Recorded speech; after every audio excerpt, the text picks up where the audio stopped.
Hello, welcome back to Simraj vlogs. నేను వచ్చేసా. వచ్చిందండి వయ్యారి. వస్తే వచ్చేవాళ్ళు కానీ అసలు పాయింట్లోకి రా అంటున్నారు కదా. సోది లేకుండా సుత్తి లేకుండా నేనైతే డైరెక్ట్ పాయింట్లోకి వస్తా. శ్రీజ దమ్ము అయితే ఎలిమినేట్ అయిపోయింది. ఇంకా భరణి గారు శ్రీజ దమ్ము దాంట్లో ఎలిమినేట్ అయింది. శ్రీజకి అయితే నాకు తెలిసి అన్ఫేర్ జరిగింది. నేను ఎందుకు అన్ఫేర్ జరిగింది అంటున్నానంటే, ఆల్రెడీ భరణి గారికి ఆడియన్స్ ఓట్లు పరంగానే భరణి గారిని పంపించారు. శ్రీజాని హౌస్ మేట్స్ పంపించారు. మళ్ళీ శ్రీజాని తీసుకురావాలి. ఆడియన్స్ పరంగా అందరు కోరుకుంటున్న శ్రీజాని తేవాలి. కానీ ఇంకో పాయింట్ ఏంటంటే, శ్రీజాని తేవని భరణి గారిని కూడా ఇద్దరు తీసుకొచ్చారు. మరి భరణి గారిని అప్పుడెందుకు ఆడియన్స్ ఉంచారు, ఇప్పుడెందుకు పంపించారు అనేది అప్పుడెందుకు పంపించారు, ఇప్పుడెందుకు ఉంచారు అనేది ఏం తెలీదు. ఏదైనా కానీ బిగ్ బాస్ చేతుల్లోనే గేమ్ అనేది రన్ అయింది. ఎందుకంటే టీఆర్పీ రేట్స్ కోసం శ్రీజాన్ తీసుకొచ్చారా, లేకపోతే అందరు అడుగుతున్నారని చెప్పి తీసుకొచ్చి గేమ్స్ కొంచెం టఫ్కి పెట్టి అటు ఇటు చేసేసి శ్రీజాన్ పంపిద్దామని తీసుకొచ్చారా అనేది ఎవరికీ తెలియదు. ఎందుకంటే శ్రీజ టోటలీ అన్ఫేరే జరిగింది. ఆల్రెడీ శ్రీజ మొన్న టాస్క్లో ఫస్ట్ టాస్క్ విన్ అయింది, కానీ అది రద్దు చేశారు. నెక్స్ట్ మళ్ళీ సెకండ్ టాస్క్ పెట్టారు, అది విన్ అయింది. తర్వాత భరణి గారికి ఇంజూర్ అయింది. అసలు అయితే భరణి గారు ఆడాలి, కానీ భరణి గారికి ఇంజూర్ అయిందని చెప్పి వేరే వాళ్ళు ఆడారనమాట. ఆయన తరపున వేరే వాళ్ళు దివ్య కానీ అట్లా వేరే వాళ్ళు ఆడటం వల్ల హైట్ కూడా కొంచెం ప్లస్ అయిందనమాట Bharani garu. So audience vote అని పోల్ ఒకటి పెట్టేసి శ్రీజాన్ అయితే దారుణంగా బయటకైతే ఎలిమినేట్ చేశారు. అదైతే అన్ఫేరే. కానీ శ్రీజ దమ్ము ఎలిమినేషన్లో మాత్రం లాస్ట్ టైం ఏవి అయితే చూపించలేదు, ఈ వీక్ అయితే ఏవి చూపించారు. అదొక బెటర్. ఇంకా విషయం, తనూజాని ఫుడ్ మేనేజర్గా చేశారు. తనూజాని అందరికీ మెంటల్ తెప్పిస్తుంది అనమాట. నెక్స్ట్ కళ్యాణ్ తనూజాకి ఆల్రెడీ కళ్యాణ్ ఎందులో తగ్గేది లేదు అన్నట్టు చూపించాడు. కళ్యాణ్ అన్న పాయింట్లు ఏం లేదు. ఈమె ఎవరిని అడిగినా కానీ కస్సుగుస్సులు ఆడుతూనే ఉంది. నాకు తెలిసి కొంచెం ఓవర్గానే చేస్తుంది తనూజ నేను అనుకుంటున్నాను. కొంచెమే కాదు, చాలా. ఎందుకంటే ఫుడ్ ఒకరితో ప్రాబ్లం కాదు, సంజనాతో అదే ప్రాబ్లం, మాధురి గారితో అదే ప్రాబ్లం. ఇప్పుడు రేపు కొత్తగా కళ్యాణ్ వచ్చాడు, కానీ కళ్యాణ్ ఎందులో తగ్గట్లేదు. కానీ ఓటింగ్ లిస్ట్లో కూడా వీళ్ళ ప్లేసెస్ మాత్రం టాప్లోనే ఉన్నాయి. పెద్ద కంటెంట్ అయితే ఏం లేదు, ఫుడ్ చుట్టూ తిరుగుతుంది. కానీ కళ్యాణ్ మాత్రం నిన్న గేమ్ ఆడి కొంచెం కంటెంట్ తెచ్చుకున్నాడు. ఇంకా డెమాన్ పవర్ లీస్ట్లో ఉండాలి ఓటింగ్ లిస్ట్లో, కానీ డెమాన్ పవర్ ఆట ఆడే విధానానికి టాప్ ప్లేస్లోకి వెళ్ళాడు. టాప్ ప్లేస్ అంటే తనూజాని బీట్ చేసే టాప్ ప్లేస్ కాదు, థర్డ్ ప్లేస్లో డెమాన్ పవన్ ఉన్నాడు. ఇంకా నెక్స్ట్ ఎవరున్నారు, మాధురి గారు, రాము, సంజన గారు పర్లేదు, బాగానే ఉంది. సంజన గారిది కూడా ఫోర్త్ ప్లేస్లో ఉన్నారు. ఇంకా మాధురి గారు మొన్నటిదాకా లీస్ట్ ప్లేస్లో ఉన్నారు, కానీ మాధురి గారు కొంచెం ఎంటర్టైన్మెంట్ ఉంది ఈ మధ్య. ఏది చూసినా కానీ మాధురి గారు చుట్టూతో జరుగుతుంది, ఏది జరిగినా కానీ, ఈవెన్ సంచాలకు కానీ ఏదైనా కానీ ఆవిడ ఫ్రేమ్లో ఉంటున్నారు. కాబట్టి ఆమె ఇచ్చే కంటెంట్ కానీ, ఆమెకి ఇచ్చే మీమ్స్ కానీ, ఆమెకు మధ్య మధ్యలో వేసుకునే ఫన్నీ జోక్స్ కానీ, ఆ నిద్ర గురించి కానీ, ఈరోజు లైవ్ చూశాను నేను. లైవ్లో ఆమె నిద్రపోయినట్టు కానీ, తర్వాత ఫుడ్ గురించి కానీ ఏదైనా కానీ మాధురి గారు చుట్టూ తిరుగుతుంది. సో నాకు తెలిసి అయితే 100కి 100% మాధురి గారు అయితే ఎలిమినేట్ అవ్వరు. అసలు అయితే లీస్ట్లో ఓట్లో ఉన్నది ఎవరంటే మాధురి గారు, తనూజ, నెక్స్ట్ రాము, గౌరవ్. తనూజ కాదు, మాధురి గారు, రాము, గౌరవ్ అనమాట. ఓకేనా. మన డెమాన్ పవన్, తనూజ, మన కళ్యాణ్ వీళ్ళు సేఫే ఉన్నారు. సంజన కూడా సేఫే ఉన్నారు. కానీ ఈసారి మాత్రం గేమ్ చేంజర్ మాత్రం తనూజ చేతిలో ఉందని నేను అనుకుంటున్నాను. ఎందుకంటే తనూజ చేతిలో ఆల్రెడీ పవర్ ఒకటి ఉంది, మన ఇమ్ము చేతిలో కూడా పవర్ ఒకటి ఉంది. ఈవెన్ మాధురి గారి విషయంలో వాడితే తనూజ వాడొచ్చు. ఇన్ కేస్ వాడితే కనుక గేమ్ చేంజ్ చేసే అవకాశం కూడా తనూజకు ఉంటుంది. ఇంకా ఇమ్ము కూడా గేమ్ చేంజర్. కానీ మ్యాక్సిమం 100లో 80% game changer of the week అంటే తనూజ అని నేను చెప్తున్నా. ఐ థింక్ అదే జరిగిద్ది అనుకుంటున్నా. ఈసారి ఫ్యామిలీ వీక్ కూడా మస్తు ఉంటుంది. అయితే ఇంతకీ ఇన్ని చెప్తున్నా, అసలు ఈ వీక్ క్యాప్టెన్ ఎవరు అనుకుంటున్నారా?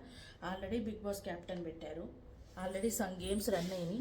కానీ అది ఎట్లా పెట్టారు, ఏ వేలో పెట్టారు, ఎవరెవరు సపోర్ట్ అంటే ఇక్కడ ఎలా వచ్చిందంటే, అయిన వాళ్ళు అవ్వకూడదన్న కాన్సెప్ట్ ఒకటి వచ్చింది. అయిన వాళ్ళు మళ్ళీ క్యాప్టెన్ ఎందుకు అవ్వాలి, వేరే వాళ్ళకి ఆపర్చునిటీ ఇవ్వచ్చు కదా అన్న ఒకటి వచ్చి దాని మీద గేమ్ అనేది వెళ్ళింది. సో ఆ గేమ్లో ఆల్రెడీ దివ్య మార్నింగ్ 1:30 ఆ టైంలో మన కళ్యాణ్తో అందనమాట, అరే నేను క్యాప్టెన్ అవ్వాలందరా సుమన్ గారు విష్ చేయండి. సుమన్ గారు నేను సింగిల్ క్యాప్టెన్ అవ్వాలనుకుంటున్నాను, ఎందుకంటే ఆల్రెడీ డబల్ చేశారు కదా గౌరవ్ సుమన్ గారు కలిసి. సో సుమన్ గారు అన్నారు, కానీ దివ్య నాకు అవ్వాలని సార్, దీవించండి అది ఇది అనగానే ఓకే అని ఇట్లా అన్నారనమాట. కానీ బాగా ఆడింది దివ్య కూడా, హైప్ వచ్చింది. దివ్య కూడా నాకు తెలిసి లీస్ట్లో ఉండాలి, కానీ దివ్య కూడా ఈ వీక్ సేఫ్లో ఉంది, మంచిగా ఆడింది గేమ్స్, కంటెంట్ కూడా బాగా దొరికింది. మొత్తానికి క్యాప్టెన్ అయితే దివ్య అయింది. కానీ ఇక్కడ 2 గండాలు ఉన్నాయి భరణి గారికి. ముందు చూస్తే నువ్వు, వెనక చూస్తే గొయ్యి. ఎందుకంటున్నానంటే ఫుడ్ మేనేజర్ ఈమా కంట్రోల్ అవ్వదు, క్యాప్టెన్ ఆమె. ఆమె కంట్రోల్ అవ్వదు. పవర్ లేనప్పుడే మా దివ్యను ఆపలేము. ఇప్పుడు పవర్ ఉంది, అసలు ఆపలేము. నాకు తెలిసి రెండు వైపులా గండాలే ఉన్నాయి. ఆ రెండు వైపులా బ్యాలెన్స్ చేయాలా. మళ్ళీ మన కళ్ళ ముందు కుటుంబం, భరణి గారి కుటుంబం కుటుంబం అని వస్తుందని నేను అనుకుంటున్నా. ఐ థింక్ వస్తాం. ఎందుకంటే అందరూ ఆబ్వియస్గా ఆ గేమ్ అనేది స్టార్ట్ చేశారు, సీరియస్ మోడ్లోకి వెళ్తున్నారు. కానీ ఈ అన్నిటికంటే ఎంటర్టైన్మెంట్లో మూడు తీసుకెళ్ళి ప్రతి సిచ్యువేషన్ కానీ ప్రతి పాయింట్ కానీ ఆ ఎంటర్టైన్మెంట్ వేరే తీసుకెళ్ళేది ఏంటంటే ఇమ్మునే. నాకు ఒక్క విషయమే నచ్చలేదు ఇమాన్యుల్లో. ఇప్పుడు కళ్యాణ్కి తనూజాకి పొద్దున వారు జరుగుతుంది, అక్కడ తనూజ తప్పు. కానీ అక్కడ నుంచి చూస్తూనే ఉన్నాడు. అది ఆపండి తనూజ, నీదే తప్పు, నువ్వు అట్లా కాకుండా నిదానం చెప్పుంటే అయిపోతుంది, అందరితో ఇలానే చెప్తున్నాను ఒక మాట అంటే కొంచెం ఆగేదేమో. ఇమ్ము అలా చూస్తున్నాడు అంటే గోడ మీద పిల్లిలా ఏది మాట్లాడితే ఏది వస్తుందా, లేకపోతే తనూజాతో ఏగలేమనా, లేకపోతే కావాలని వెనక్కి తగ్గుతున్నారు తెలియదు. కానీ అక్కడైతే నచ్చలేదన్నమాట. సో ఈసారి మాత్రం గండం ఎవరికి ఉందంటే సుత్తి లేకుండా సోది లేకుండా. అందుకే నేను పాయింట్స్లోకి వచ్చేసాను. ఆల్రెడీ మ్యాక్సిమం మీరు ప్రోమోలు చూస్తున్నారు, కొంతమంది వీళ్ళు చెప్పే రివ్యూవర్స్ చూస్తున్నారు, వాళ్ళు చెప్పేది ఆదిరెడ్డి గారు చూస్తున్నారు. నేను ఎవరిది తప్పు పట్టట్లేదు, నేను ఎవరి ఫ్యాన్ కాదు. కానీ నాకు ఈ ఓవరాల్ సినారియోలో దివ్య క్యాప్టెన్ అయింది, అది ఒకటే బెస్టే. ఆమె ఎప్పటి నుంచో ట్రై చేస్తుంది, ఓకే హ్యాపీయే, బాగానే ఆడింది, గేమ్స్ కూడా బాగానే ఉంది. డెమాన్ పవన్ కూడా మనకి మంచి కంటెంట్ ఇచ్చాడు. కళ్యాణ్ తనూజ కంటెంట్ ఏం లేదు, గేమ్స్ ఆడి కూడా ఏం లేదు, కానీ జస్ట్ వేళ చుట్టూ తను మొత్తం తిరుగుతుంది అనమాట. సో అది కూడా పర్లేదు, బాగానే ఉంది. ఇంకా డెమో ఉంది, రీతుది బాగుంది అంటారా, అది కూడా ఓకే, ఫన్గా క్యూట్గా బాగానే ఉంది. కానీ దాన్ని ఏంటంటే ఎక్స్ట్రీమ్ లాగుతున్నారు కదా దాన్ని. ఎట్లా అంటే ఇప్పుడు ఏదో నిన్న అంబరిలాలతో కాసేపు స్క్రిప్ట్ లాగా చేశారు, ఆడారు, ఆ వేలో అయితే ఓకే. కానీ ఏదైనా విషయం జరిగితే దాన్ని డెమాన్ లాగటం, డెమాన్ తర్వాత రీతు లాగటం, అది కొంచెం అది లాంగ్ లాంగ్ లాంగ్ ఇట్లా సాగదీసి మన బొబ్లుగం లాగా అయిపోతుంది అనమాట. అదొక్కటే. వాళ్ళ గేమ్ కూడా కొంచెం వాళ్ళ బాండ్ అయితే క్యూట్గానే ఉంది, అంటే సమ్ టైమ్స్ చూడటానికి అయితే బాగుందన్నమాట. ఏం చెప్పాను విన్నారు కదా.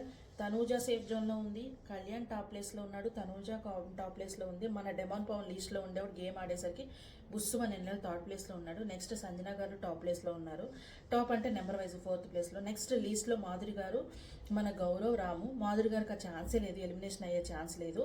ఈ వీక్ డబుల్ ఎలిమినేషన్ కూడా ఉండొచ్చు. డబుల్ అని నేను ఎందుకు అంటున్నానంటే ఆల్రెడీ శ్రీజాని పంపించేశారు కాబట్టి, శ్రీజ జరిగింది కూడా అన్ఫెయిరే కాబట్టి. ఎందుకంటే శ్రీజాని అసలు ఎందుకు పిలిచారో తెలీదు, ఆయన్ని ఎందుకు పిలిచారో తెలీదు, ఈ శ్రీజన్ మళ్ళీ ఎందుకు పంపించారో తెలీదు. ఒక గొప్ప విషయం ఏంటంటే లాస్ట్ టైం పంపించినప్పుడు ఏవి దారుణంగా పంపించేశారు, ఈసారి కొంచెం ఏవి వేసారని తెలుస్తుంది, ఏవి చూపించారట తనకి. ఐ హోప్ అదన్నా చూసుకుంటే కొంచెం హ్యాపీగా అనిపిస్తుంది, తను ఏం పాయింట్స్ పెట్టింది ఏంటనేది.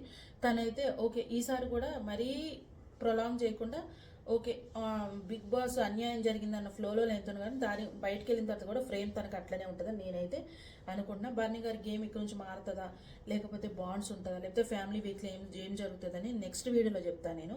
ఈ ఎపిసోడ్ మీకు నచ్చినట్లయితే కామెంట్ చేయండి, ప్లీజ్ షేర్ చేయండి. ఇంకా సబ్స్క్రైబ్ చేసుకున్న వాళ్ళు ప్లీజ్ దయచేసి నా ఛానల్ని సబ్స్క్రైబ్ చేసుకోండి, ఓకేనా. బాయ్. మళ్ళీ నాకు ఏదైనా అనిపిస్తే ఆ పాయింట్ మీతో షేర్ చేసుకుంటాను. ఐ హోప్ నా వీడియోస్ కొద్ది మీకు నచ్చుతున్నాయి అని అనుకుంటున్నాను. Thanks for watching, bye bye.